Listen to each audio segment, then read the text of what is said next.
अस्सलाम वालेकुम एवरीवन, कैसे हैं आप सभी लोग। मैं आपका भरपूर स्वागत करती हूँ स्टडी धावक की भूगोल वाली दुनिया के क्लासेस में। आज हम लोग देखेंगे द्वीप समूह, जो इम्पोर्टेंट हमारे भारत के द्वीप समूह है उसके बारे में। आज हम देखेंगे अंडमान एंड निकोबार्स।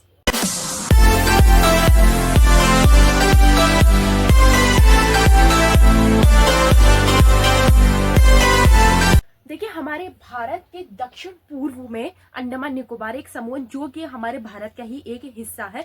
ये हमारे भारत के द्वीप है। हम अंडमान निकोबार से जो भी समुद्री इलाका लगता है वो हमारे भारत के ही टेरिटरी में आता है। तो सबसे पहले देखते हैं कि अंडमान निकोबार क्या है। सबसे पहले अंडमान निकोबार एक द्वीप समूह है। द्वीप किससे कहते हैं मैं ऑलरेडी बता चुकी हूँ। द्वीप ऐसी भूमि होती है जो चारों तरफ से जल से घिरी हुई हो, उसे द्वीप समूह कहते हैं। तो हमारे पास कौन से द्वीप है? अंडमान एंड निकोबार। अंडमान और निकोबार को हम 4 पार्ट्स में डिवाइड करते हैं। पहले हम देखते हैं अंडमान को हम 4 पार्ट में डिवाइड करते हैं। सबसे ऊपर आता है उत्तरी अंडमान, इसे हम लोग कहते हैं उत्तरी अंडमान। फिर है हमारा मध्य अंडमान, फिर है दक्षिणी अंडमान एंड लास्ट है हमारा लिटिल अंडमान।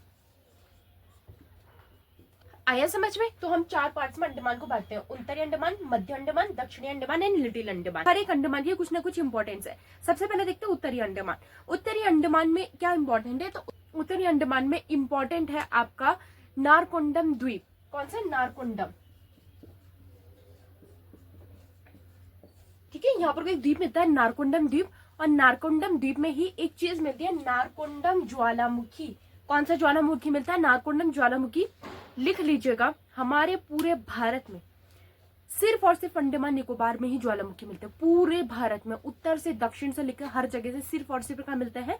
अंडमान निकोबार में ही ज्वालामुखी मिलते हैं। उसमें भी अंडमान में सिर्फ 2 ज्वालामुखी हमारे भारत के पास है। सिर्फ 2 ज्वालामुखी। पहला ज्वालामुखी नारकोंडम ज्वालामुखी जो उत्तरी अंडमान में आता है।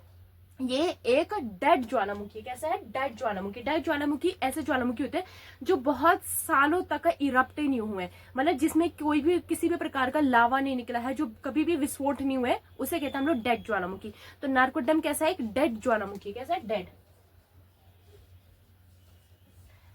फिर है मध्य अंडमान। मध्य अंडमान में आता है आपका बैरन ज्वालामुखी। कौन सा? बैरन। बैरन ज्वालामुखी ये एक सक्रिय ज्वालामुखी है।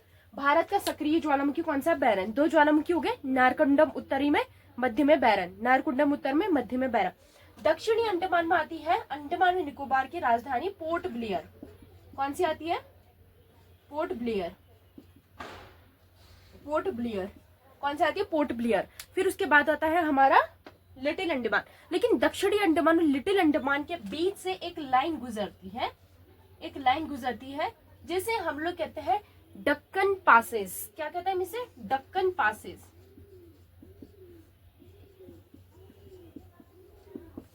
डक्कन पासेस या डक्कन पासेस से कहते हैं। तो हम अंडमान को कितने पार्ट्स में बांटते हैं? 2 पार्ट।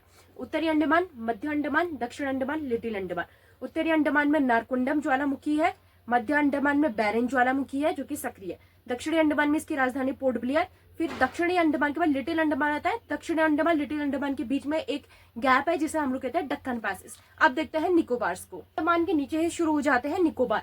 अंडमान और निकोबार को एक लाइन अलग करती है जिसे कहते हैं हम लोग 10 डिग्री चैनल। ये इंपॉर्टेंट है, वेरी वेरी इंपॉर्टेंट कर देना इसे। ठीक है, तो अंडमान और निकोबार को कौन सी चीज अलग करती है? 10 degree channel. 10 degree channel Andaman and Nicobar को अलग करते हैं। अंडमान निकोबार को 10 डिग्री चैनल अलग करते हैं। उत्तरी निकोबार है, इसे कहते हैं हम लोग कार निकोबार। कार निकोबार। क्या कहते हैं हम लोग? कार निकोबार। फिर उसके बाद आता है कोरोमाता। कोरोमाता। ठीक है, कार निकोबार, कोरोमाता। फिर आता है लिटिल निकोबार, और फिर आता है ग्रेट निकोबार। ठीक है, Car Nicobar, Koromata, little Nicobar, great Nicobar. Car Nicobar, Koromata, little Nicobar, great Nicobar. Great Nicobar में ही आपका इंदिरा पॉइंट आता है। इंदिरा पॉइंट हमारे देश का आखिरी छोर है। इंदिरा पॉइंट क्या है? हमारे देश का आखिरी छोर है। और सब उत्तर का, हमारे देश का उत्तरी कोना कौन सा है? यानी कि हमारे 2 छोर है ना, सबसे उत्तरी पॉइंट और सबसे दक्षिणी। सबसे उत्तरी पॉइंट है इंदिरा कॉल। ठीक है, हमारे देश का सबसे उत्तरी पॉइंट है इंदिरा कॉल जो कि जम्मू कश्मीर में आता है। हाँ, इंदिरा कॉल हमारे सबसे उत्तर का पॉइंट है। सबसे दक्षिण का पॉइंट कौन सा है? Indira point. Indira call and Indira point. Nicobar में ही आता है माउंट फुलियर। माउंट फुलियर भी आता है ग्रेट निकोबार में। माउंट फुलियर। माउंट फुलियर भी कहता है ग्रेट निकोबार में। फिर उसके नीचे से जो एक और लाइन गुजरती है, इसे कहते हैं हम लोग ग्रेट चैनल। ग्रेट चैनल किसके नीचे से गुजरती है? ग्रेट निकोबार के। ठीक है, तो निकोबार को हम इतने पार्ट्स में डिवाइड करते हैं, Car Nicobar, Koromata, little Nicobar, great Nicobar. Car Nicobar, Koromata, little Nicobar और लिटिल निकोबार, ग्रेट निकोबार। ठीक है, इसको एक बार आप देख लीजिए। अब देखो, अंडमान निकोबार में ना बहुत सी जनजातियां भी रहती हैं, जो कि बहुत ज्यादा इंपॉर्टेंट है यहाँ के लिए। जनजातियां, यहाँ का कल्चर, यहाँ की जनजाति और इसका इंपॉर्टेंस हमारे भारत के लिए क्या है, ये हम देखेंगे नेक्स्ट वीडियो में। लक्षद्वीप भी हम नेक्स्ट वीडियो में देखेंगे। आज के लिए बस हम छोटा सा ये एक सेशन करें, जिसमें ये जरूरी था कि ये इन चीजों का डिवीजन आपको बताना जरूरी था। मैं आपको एक दिन का टाइम दे रही हूँ, आपको इसको पूरा अच्छे से लर्न करना है, इसलिए आज हमने छोटी सी क्लास रखी है, क्योंकि ये थोड़ा सा डिफिकल्ट लगता है, बट यहाँ से क्वेश्चन बन सकते हैं। आपको इसे अच्छे से लर्न करना है, फिर हम इसके इंपॉर्टेंस देखेंगे, लक्षद्वीप देखेंगे, मिनी कॉय देखेंगे। ठीक है, तो आज के लिए बस इतना ही, मिलते हैं कल के लिए। तब तक के लिए सब्सक्राइब कर दीजिए, जल्दी कीजिए। सब्सक्राइब कर दिया? नहीं करा तो सब्सक्राइब कर दीजिए, और मिलते हैं नेक्स्ट वीडियो में। अगर वीडियोस पसंद आती है तो प्लीज प्लीज शेयर कर दीजिएगा और हमारे लिए एक लाइक कर दीजिएगा। Bye bye.